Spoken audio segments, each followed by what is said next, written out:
Doctor रहमा, इस वक्त जो सूरत हाल है वहां पे पाकिस्तान के पास क्या अपॉर्चुनिटीज हैं फॉरवर्ड लुकिंग, अगर हम करें इस वक्त, what can Pakistan do? This is very interesting. Pakistan में सबसे पहले तो ये है कि एक यूनानिमस व्यू हो कि हमें like in the next 2 years या एक साल के अंदर अंदर हमने क्या करना है। दैट इज, हमने अपना इंपोर्ट कवर बढ़ाना है, हमने अपना रिजर्व्स को बढ़ाना है, हमारे पास ज़खायर होने चाहिए। उसके लिए we have to tap into industries जो फौरी तौर पे अच्छे एक्सपोर्ट्स कर सके। और US is a great market और उनके बाकी कंट्रीज का मसाइल चल रहे हैं, तो हम we can tap in there, that's gonna be better for us. हमारी एम्प्लॉयमेंट, हमारी एक्सपोर्ट्स, हमारे रिजर्व्स, एवरीथिंग वो पहले पाकिस्तान वो करे कि किसी तरह को एक्सपोर्ट पार्टनर ढूंढे, उन्हीं से पैसे लें और उन्हीं अपनी इंडस्ट्री को ठीक करें।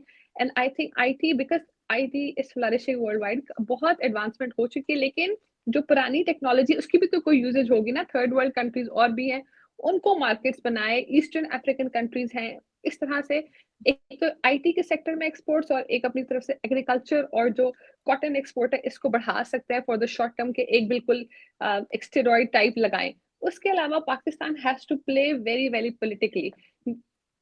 इंडिपेंडेंट तो रह नहीं सकते, दिस इज, ये तो हर बच्चे को भी पता है, इंडिपेंडेंट हम नहीं रह सकते because we are dependent on IMF is US, it's, you know, we can't be independent, पर हम एक मसलहत की तरह से चलें। we can use China and US to our benefit।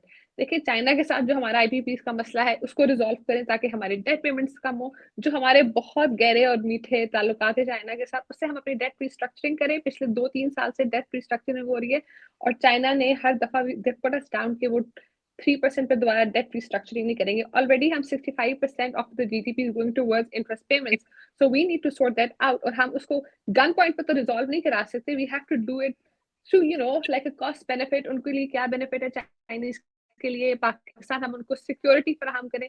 And the third and the most important thing है जो कि आईएमएफ के थ्रू बाकी मुल्कों की पाकिस्तान के अंदर इंटरफेरेंस है, उसको हम कम करें। और उसको हम कैसे कम कर सकते हैं? हम अपने प्रोसेसेस को ठीक करें, ठीक है? जो करप्शन, जो हमारे इस तरह के प्रॉब्लम्स हैं, जो ट्रांसपेरेंसी के प्रॉब्लम्स हैं, इनको हम रिजॉल्व करें और इनको बहुत जल्द से रिजॉल्व करें। And the last thing right now, I think जो भी जैसा भी कंट्री के अंदर हो, जो कुछ भी, डॉक्टर आयमा, वो नहीं हो सकते। Nothing is impossible. सवाल की तरफ आने वाला हूँ। पॉसिबल ही नहीं। जी जी जी, चलिए मैं I'm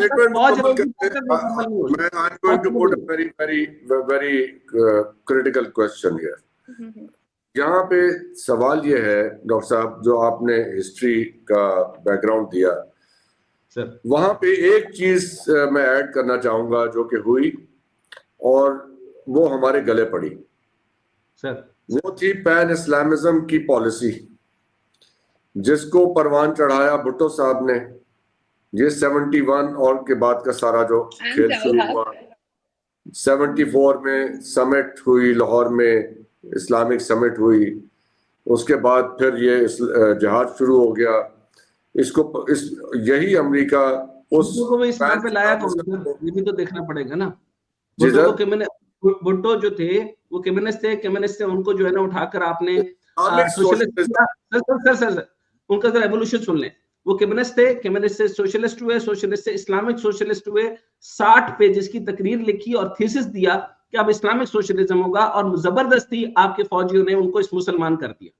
चले, उसके बाद फिर मुसलमान होने का सिलसिला जारी रहा। अब वो जो सारी वो एक हमारी किताबों में, टेक्स्ट बुक्स में जो आपने फरमाया, मुताला पाकिस्तान में इतना पेनिट्रेट कर गया वो पैन इस्लामिज्म कि वो उससे हम जान नहीं छुड़ा सके, और उससे हमारी नेशनल फिलॉसफी, हमारी इकोनॉमी की डायरेक्शन, हमारी डिपेंडेंस इस तरह क्रिएट हुई मिडल ईस्ट पे, वो इस्लामी बरादर मुल्कों का सारा वो एक सिलसिला बना के, उससे आज तक जान नहीं छुट रही। और उसकी वजह से हम एक डिपेंडेंट स्टेट बन के रह गए, not only economically but also ideologically.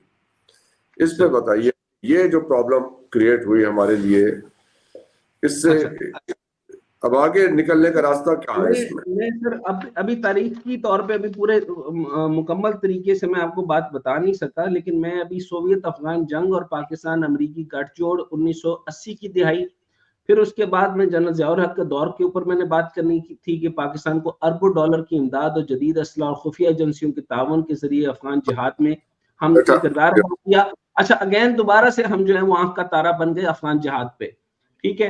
अच्छा, फिर उसके बाद पाकिस्तान अमरीकी ताल्लुकात में तनाव, डॉक्टर आयमा अभी बात कर रही थी और बहुत शानदार बात कर रही थी, और वो बिल्कुल एक यानी इतने पोटेंशियल पाकिस्तानी वाली बात कर रही थी कि ऐसे आदमी को, डॉक्टर आयमा जैसे लोगों को वजीर आजम बनाए ना, लेकिन हमारे इनको तो वो डायनामिक्स ही नहीं पता कि यहाँ पे बनता कैसे है, यहाँ पे निजाम इस तरह नहीं बनता जिस तरीके से वो बता रही है कि ये फला इकोनॉमिक जो है वो सेटलमेंट रीएडजस्टमेंट्स कर दी जाए तो ये बेहतर हो जाएगा। इनको अंदाजा नहीं है कि एक ताकत जो फौज है वो पाकिस्तान के अंदर कुछ भी नहीं होने देती। अच्छा, वो कैसे आ जाती है?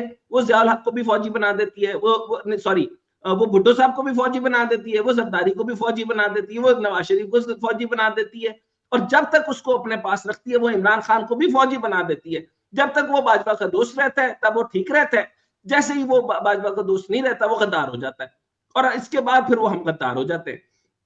अच्छा, अब मैं अपने बात में 9/11 के बाद पाकिस्तान और अमेरिकी इत्तेहाद फिर खराब हो गया। भाई उस वक्त फैसला करने देते ना, तो फौज ने डिसीजन लेना था ना कि अब हम आपके इत्तेहादी नहीं रहते।